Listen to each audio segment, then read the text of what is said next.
mad interesting to me. I was about to go to sleep and this just woke me up.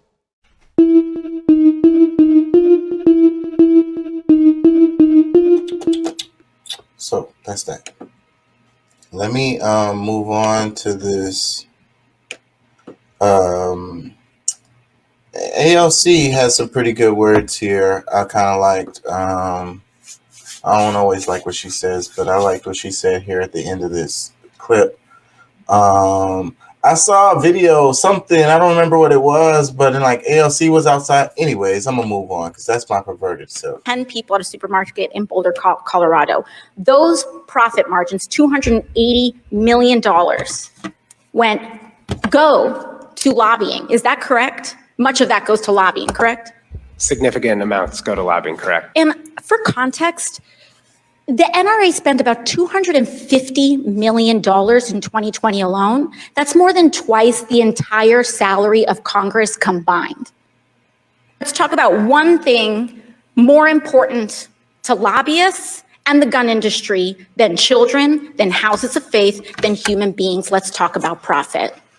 This is about blood money. Between 2019 and 2021, 2 years, leading gun manufacturer Sturm and Ruger saw gross profits double to almost $280 million. In fact, during an earnings call, their CEO called the sales boom, quote, historic, ferocious, and that the future was bright. A month after that, an AR-556 pistol murdered 10 people at a supermarket in Boulder, Colorado. Those profit margins, $280 million, go to lobbying. Is that correct? Much of that goes to lobbying, correct? Significant amounts go to lobbying, correct? And for context, the NRA spent about $250 million in 2020 alone. That's more than twice the entire salary of Congress combined. That's crazy. So she's saying, in 1 year, the NRA spent more in lobbying than Congress makes altogether. So then you can't think that this money doesn't have an influence on these people. Like, people want to think that, okay, yeah, these people are all rich or whatever. They're not worried about. No, that's how they get elected. That's how they have that beach house. That's how they have that. All this is through this. So, and if somebody pays you a whole bunch of money to lobby their position for whatever, you better believe they're going to want a return on that. What do y'all think? What's up, Doc? What's up, Doc? Man, I think personally, I think that, this is another shock and awe moment. This is like something to truly, distract us. I don't think it's any different. Like they're throwing these numbers around about the NRA, but I mean, what about all the other dollars that's getting shifted around for things that doesn't, How much is green energy lobbying? Who? Green energy. Oh my God. Any other thing that they are so much for, how much are they lobbying? They're saying, hey, look how much money they're spending. What about other industries, other things? How much did Jeff Bezos spend lobbying the government? Yeah, and I mean, how much did Zuckerberg spend lobbying the government about his, privacy issues and things? But I mean, the reason why all of that really doesn't matter is because they're saying these things to do nothing. Like after it's all over, said and done, they're talking about what NRA is spending. They're talking about this, the guns, like all the profits they make, and they're not going to change anything because it doesn't benefit them to. This, this is a cycle. This is something that this is things that, keep you and I guess things to talk about on this show. But at the same time, I don't think she's doing anything special or something that hasn't been done before, because they bring up these stories, they find they point at somebody, oh, here's our boogeyman, but no, NRA is not our problem. They're probably the most, responsible people with guns. You know what I'm saying? Like, and because, they have made money, Well, off of. Go ahead. see, they've got you distracted, and you're worried about that issue. It's not a gun issue. That's the problem that people aren't understanding. It's a broken human being issue. Well, This and, isn't about this gun or that gun or off the streets. Look at Detroit, the most, and look at New York, the most gun-free cities in the country with the highest amounts of gun violence. Okay, well, so taking guns away from citizens doesn't work. The problem is we look at these last 5 minutes. Why are we not looking at why we know there were signs of this going to happen? well, Here's a question that nobody's asking right now. This kid, he has he's 18. He's only been 18 a couple of months. He bought a $1,200 M4, a $2,700 M4. He bought 1,600 rounds for those, which cost about $1 a piece. Magazines. He had magazines for every single round he had. That's about another $1,000, give or take. He had a handgun unidentified. We're going to call that what? $400 to $600. mm-hmm. 100 rounds estimated, another $100. His vest, $200. We're talking Well, $6,000 to $9,000 before tax. but bro, see, but when I bring Why that did type of this not flag a signal when an 18-year-old tried to buy it? yeah, exactly. I mean, how do they even know that? Mental issue or not? Yeah, I mean, really, I think in another show I was talking about the psychology of the person who is even thinking about that type of purchase, where like if they talked about the guy Uvalde getting teased because of not having the clothes that was cool and this, that, and the other. Okay, well, if that's the case, then why didn't he go get some cool clothes in the place of the gun so that he wouldn't have to be talked about? Like what, now he's, looking at the fact that, okay, I'd rather go kill people instead of just fixing myself or, Yeah, you there know, had to be signs. There had to be signs. well, it's definitely science, but look, I mean, I look at it even I think maybe it is a little bit deeper than where we are because it's like, bro, why in a country that's the richest of all countries, that's so sad. Like, I mean, what there's enough money in this country to take care of everybody, but they their focus is more on keeping us impoverished or looking for a handout or even have like that's the fact that we have to beg our country for some understanding of what's really going on. Like, I mean, bro, like I'm, we're in a I'm going to tell you. we're I living in want an unjust society look. I that want my 5'3" wife to have an AR-15. Mhm. Put it in the statement. I want her to have one here at the house. I'm I'm sorry sorry. there's some crazy people around, but it's not right for her not to be able to have one here at the house.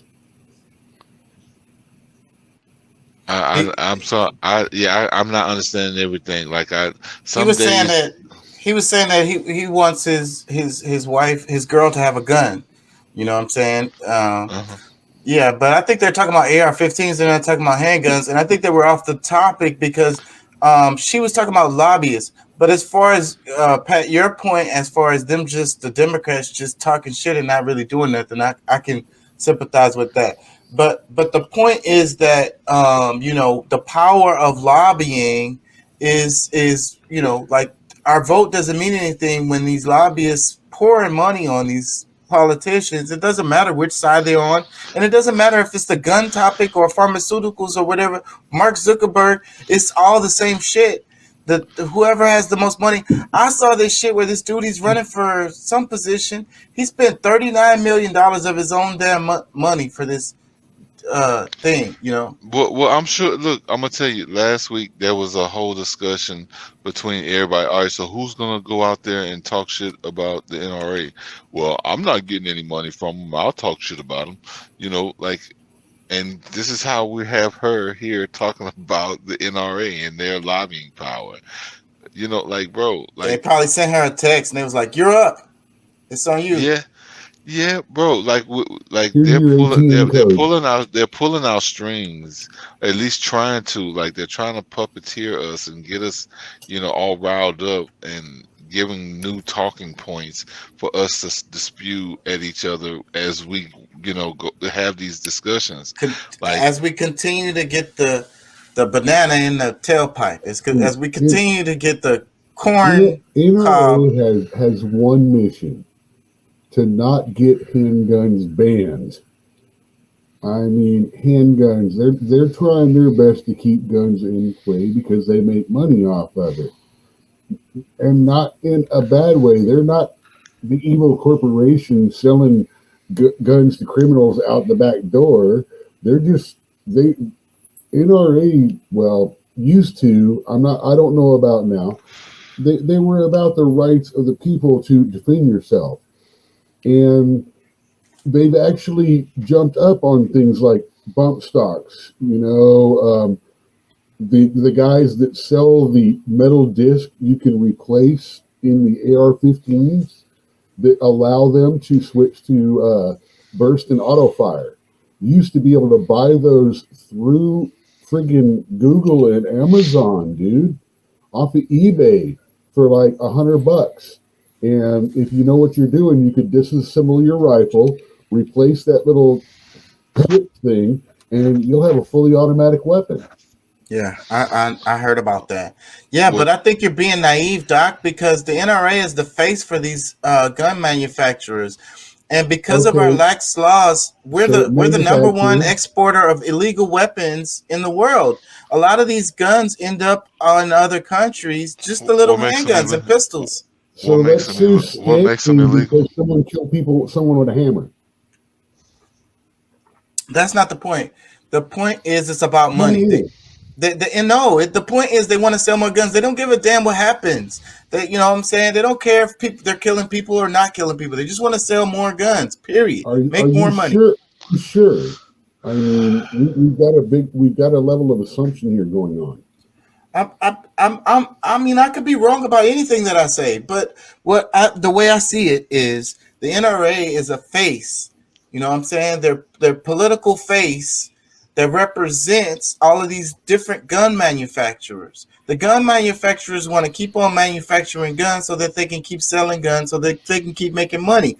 And of course, it's not demonic. They just want to make money. You know what I'm saying? But the results of it is like, you know, more guns, them making more money is more guns in circulation, which is more people getting shot. But and they have a room. They have like a little protection, a separation from the what's happening using the NRA. The NRA is their little, you know, buffer zone. Does that make sense?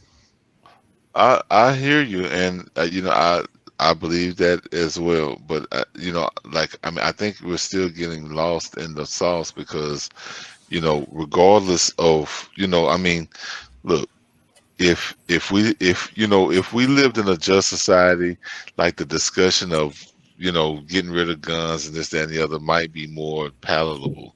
But I mean, when, you know, you have, you know, like, we don't, you know, like the shootings that we're seeing, and then for people to think that, you know, our government has something to do with all of these shootings just so happen to be coming up, like, just the thought of it, you know, whether it's real or not, just the fact that the people don't trust the government enough to clear them of having any involvement with any of these shootings, like, that's scary enough for people to be like, hell no. I'm like, I look, I'm going to keep mine. You'll peel it from my cold dead hands. I mean, that's what most people feel because, the distrust that they have with our government.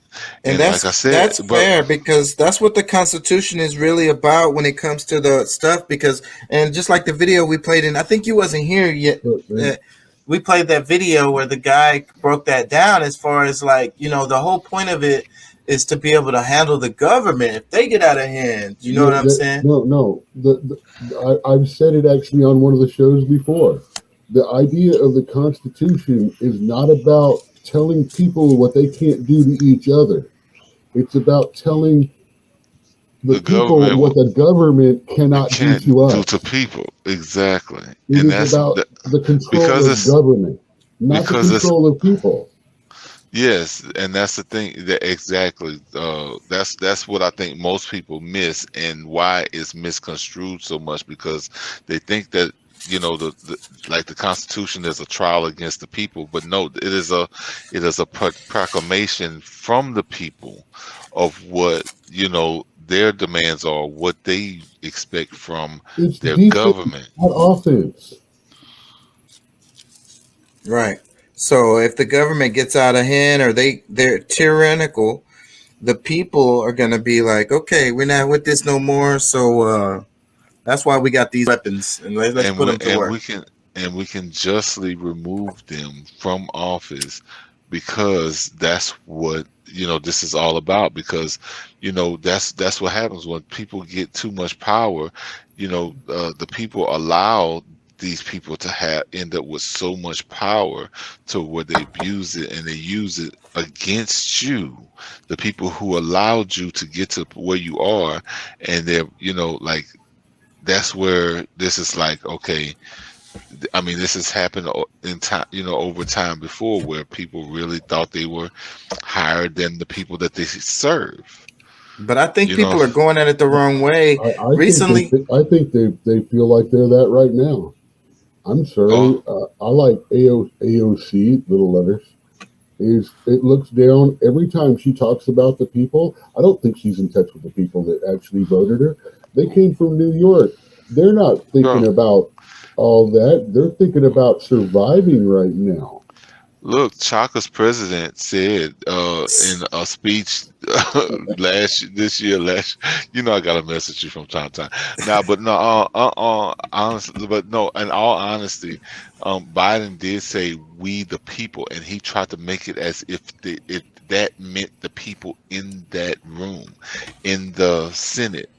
Like the that's that people. double speak shit. It's all fucked up. And Yes. And like if he can promote that idea and have them to continue to think that this is for us, like gives us the power to do this, that, and the but third. that's not what he But means. He's like, I'm nah, still I'm we meant still us. trying I'm still trying to figure out how he got by with saying if you're not voting for me, you're not black. yeah, And well, I'm not. still won. But I'm not black, and I And just didn't vote for him. and So I and, and, and know, but how did he get by with that? because that shows the power of the Democratic establishment. Because he wasn't even supposed to. He didn't even want to well, run. Like it's no, listen. Let me tell you.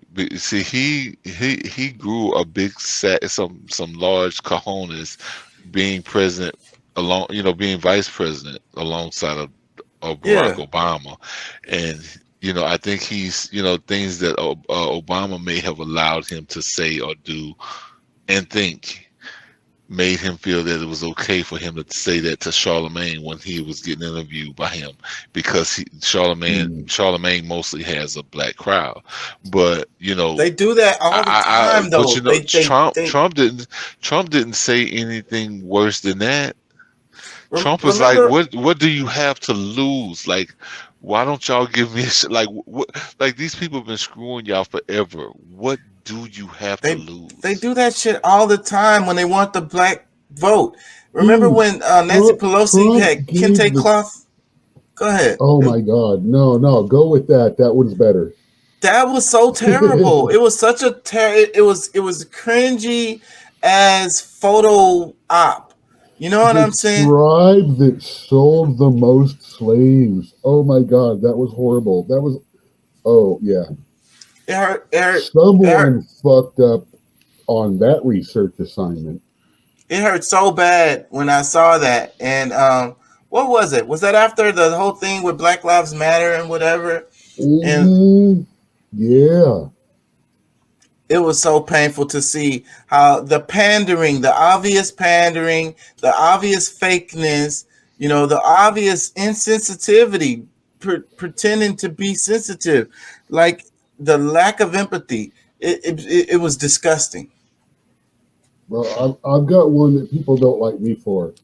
And that's if you got a problem and want to prosecute the January 6th guys, I want you to go back and prosecute the people that were burning courthouses and were blocking police officers and burning down police stations.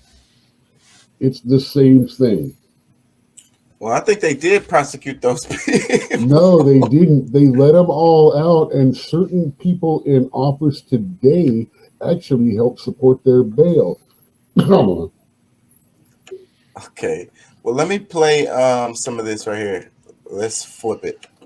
Now, and this is startling to hear. I know, I wouldn't have thought of this, but it was a new study from researchers at the Children's Hospital of Michigan, and they found that the number of kids who have been accidentally poisoned by melatonin has jumped by 530% over the past decade, largely in kids under the age of 5.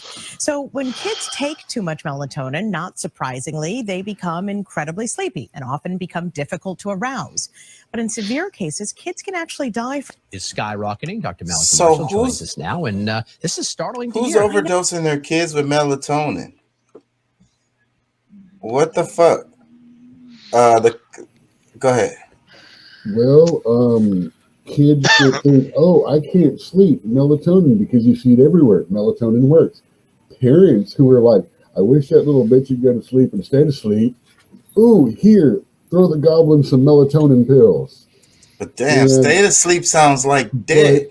But the thing is, you're giving a child, even though it's a generally safe herb and thing, you're giving a child probably a double amount because you're a dumbass and don't know what you're doing if you're giving it a child in the first place.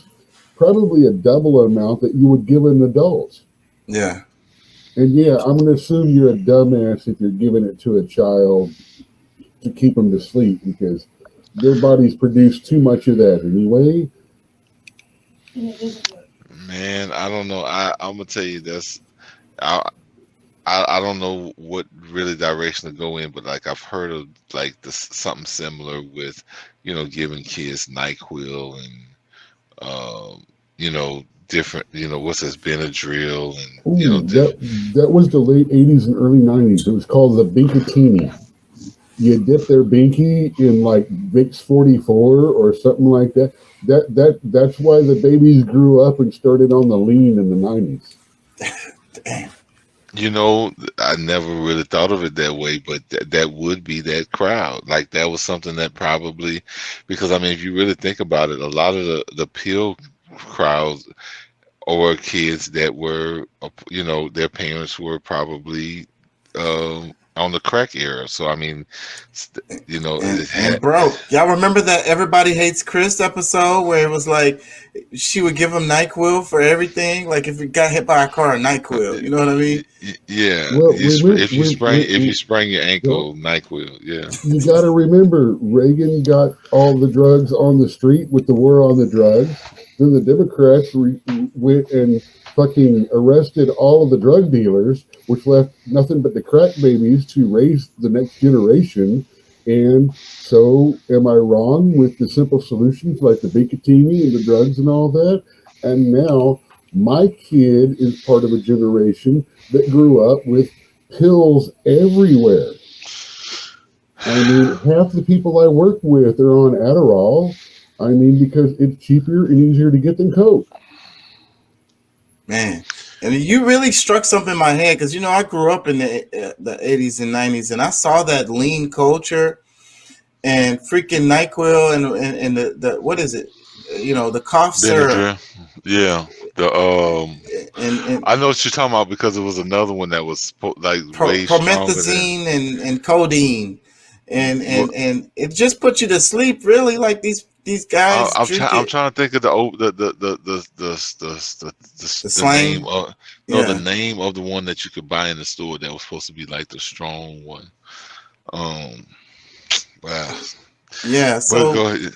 Go ahead. anyways, Yeah. yeah, the promethazine, the codeine, and it's like that's interesting to me that Doc said that, because if you're a kid and you grew up drinking NyQuil all the time, you probably understand the effects of it once you get older, and then you get old enough, you're like, well, shoot, I'm gonna do this for Well, fun. well, no, it was a natural thing for them to get addicted to it because this is something that they like, like their body was getting from childhood, and then there was probably a period of time where they didn't get it because they between the ages of probably 8 and you know 14, 15 or whatever that they didn't, and then they get 15, 16, 17, and they able to find it on the streets or something, and they try it. It's just like was like too much like home, or a feeling that they it was like a euphoric feeling that they remember from childhood or something. Like, I mean, I could see how that could become addictive to a child that to a teen or an adult that had it as a child. And the melatonin thing kind of stuck out to me, because I'm like, besides the sleepy part, what is the thing with melatonin? Like, I don't know. It just kind of jumped on in my mind when I saw this story. Like, Okay, roughly put, melatonin is a chemical that your brain produces when you go to sleep or when you're sleeping. So if you take melatonin, it helps you get to sleep quicker because it boosts your body producing it as well and gets you sleep better, to sleep deeper. It's Yeah, one of the hippie things that a lot of people. It is good when used properly, right doses for the right hmm problems. yeah, because I think the chemical the way the chemical works, it triggers. And it triggers other chemicals, like it brings up like I think like the DMT, like the It will you know also make you pee the bed if you take too much. don't we get melatonin from like the moon or the sun or something like that? And it, because I remember something having to do with smoking weed and not being able to sleep, like, and marijuana blocking melatonin, or like being awake at night and sleeping during the day. I don't know. Y'all help me with that. Well, there's also an issue with like the usage of these devices, like the blue light in the cell phones, the TVs, the computers, the tablets and all that. There's a blue light in that where if you get overexposure from that, triggers you to having trouble sleeping and resting. Okay, So, from the Google, melatonin is a hormone made by the part of the brain called the pineal gland. Melatonin helps regulate your sleep cycle. It tells your body when it's time to go to sleep and when it's time to wake up. mhm. So, but see, but that's the thing. One of the biggest things that disrupts that is these devices, the phone, the tablet, the computers, the Yes. television, all these things. The actually it's the blue light. That's why at one point they had those glasses called the blue blockers that came out, was to block out No, dude. that light. Blue blockers go way back to the 70s and 80s. Those were developed But for people who have ultraviolet sensitive eyes. well, but that's I actually had them prescribed. They were $280 adjustment to your things until that, as seen on TV, comes out with them for $19.95. It's And been more. around. And wait, It's here's been more. around for a long. Look, I promise you, this thing has been around for a long time. They understood that technology even then.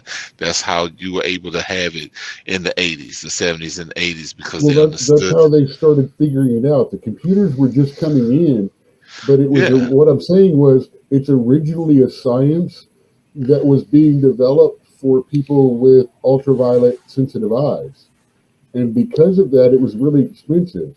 But hmm when it went on to computers and all the light and the feedback from But the that's fluorescent lights and stuff like that, it became more common. So those glasses went from $300 to getting the lenses to 20 hmm bucks. And yeah. now it's a major part of every single lens if you get UV protection. And you'll notice the yellows are just a little bit off. And that's that blue blocker technology. Yeah.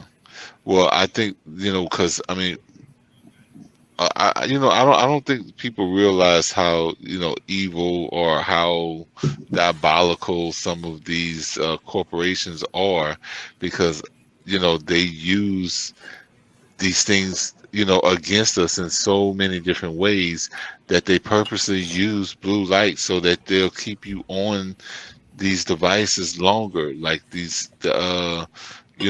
social media corporations know that, like, they want to be able to use that in their devices so that you will stay on there and pay attention another 10 minutes, another 15 minutes. So like, that's the part that I'm trying to really express to people, that this is something that they're purposely doing. Like, it's not necessary to have the blue light in our optics, in our devices, but it's used because and then it also throws off your circadian rhythm. So you know if Yeah. you're disrupted, if they can keep you disrupted for whatever reason, you're not going to be the productive person that might you know decide to change the world and get like everybody's coming Bro, together to do things together, because they realize how, what I'm saying, like. my circadian is 10 hours off. Mm. Well, wait, Doc, before, because I want to move on to another segment, but I want to go back first because we were talking about the planets being aligned earlier, and it's This, Yes. I was actually talking to my girl about this. That's the first thing I've heard. I'm normally up all in this, and it's emailed to me from like different sources. This is the first I actually heard of it. I really can't comment. I well, don't know. I don't know the line, the meaning. I know about things like that, but I've got to get to my sources to understand, because it's more than just going, yeah, in alignment, because that could be good, that could be bad. right. And it depends on It's how you more use than it. just like, hey, what the fuck? Well, and man, that is bro. You really hit it on the nose when you said that, Doc. Because I mean, that's just like what I was telling Chaka about a week or two ago about the moon energy and some of that blood moon energy. Like, are you sure that's something that you want to get it? Do you know enough about it to where you want to go out there and Oh, soak it in man. directly? Maybe you can try to use it indirectly, soak up some energies, that where you want to, focus on some specific things. But you think you want that raw energy to come and, like, really jump under your skin, what I'm saying? So, but that's very important to realize, to understand that, a lot of those energies that's out there, you might be opening yourself up to something that you're not certain about, or that could affect you in ways you don't understand. Dude, But just thank be you. ready. You just gave me some inspiration for some research about writing for my game world and stuff like that, because the blood moon happens all over the world. Yeah. Many cultures have all kinds of good, bad, because we were talking good, bad omens. They've got all kinds of different omens about it. and it's all parts of different mythology. Yeah, And I that's think intention. I'm sorry. I think intention really plays a big part in most of it, Thank but you. still there is things to be to be aware of. Yeah. So wait, Doc. But the reason why I brought it up was because it's 5 planets. It's hold on. Let me look at it because I don't want to say it wrong. Mercury, 5. Venus, Mars, Jupiter, and Saturn, and Earth is missing out of this. So, Doc, could you look that up right quick and see? So is Pluto, Well, Pluto is way at the end, and they're see, not even a planet. and it's a dwarf I planet. couldn't Yeah. just. This is one of the things where I just can't just look that up and figure out what it means. Well, no, I this is my have to. question. I got to do multiple. This will take me a few hours to figure out. Yeah, that's what sucks about research. But no, Yeah, I have the if I one did it, question. okay. No, the question is, when was the last time the Earth was in line, or will it come in line, or something like that? Okay, Because yeah, that's going to take more time. yeah, well, that's my question. Maybe we could cover it tomorrow in the show because Well, I'm curious. that's why I didn't even try. I got my laptop up here. I didn't even attempt it right now because I already know that. I mean, There for me to is, I can't remember what it is, but there is a software that does just do software alignment of planets and things like that. You might be able to find it. It's a software that will sit there and you can go backwards and forward in time and it will show you different alignments and conjunctions and all of that stuff. I'm gonna tell you something. I've been working on some other things. I'm usually, because I hadn't been in a truck in over a week right now, and Good for I'm you. usually, Yeah, good for you, man. yeah. But however, I've been, like I usually listen to, um, you know, ma- Magic, Black Magic 363 at some point. Whatever shows that happened that week, and I haven't this time, and I know that they've hit on some of the topics like this because that's like his will, like that's the type of things he really gets into. He finds people that discusses that. So I'm gonna look through that and see what I can find there, and maybe that can help me with the research of my own. Because it'll kind of at least guide me in a direction. Like I said, I'm not that dude that you know what I'm saying, like I don't. I'm gonna need some, somebody to kind of propel my thought for me to take it to another level, and or even to really have a true, honest discussion with it. Because, like I said, I know there's a lot of energies there, but for me to tell you directly, this is this and that and that, like that probably take way longer than But Right. I'll try to find out what I can. Yeah, like for tomorrow. Yeah. Did y'all hear the testimony from the little girl from the Uvalde shooting? And I'm sure y'all saw that stuff with old buddy Dude, Matthew McConaughey. please don't play this horror porn. Okay. I was on the fence. I'm sorry. When you put the kids up, when you say her name was this, her dreams were that, what are you trying to say? I mean, I was on the fence about playing it, so. I mean, excuse me. Well, Please do so. I'm all right with it. I don't have a problem with it. But Chaka, I think that doing this is a bad thing. I mean, well, I'm gonna tell you this is like they're playing on people's emotions so much right now, bro. They want you to share that. Okay. I was on the fence about it. I want to remember, we want you to be an activist, and don't take our word for it. Look that shit up. Pulley.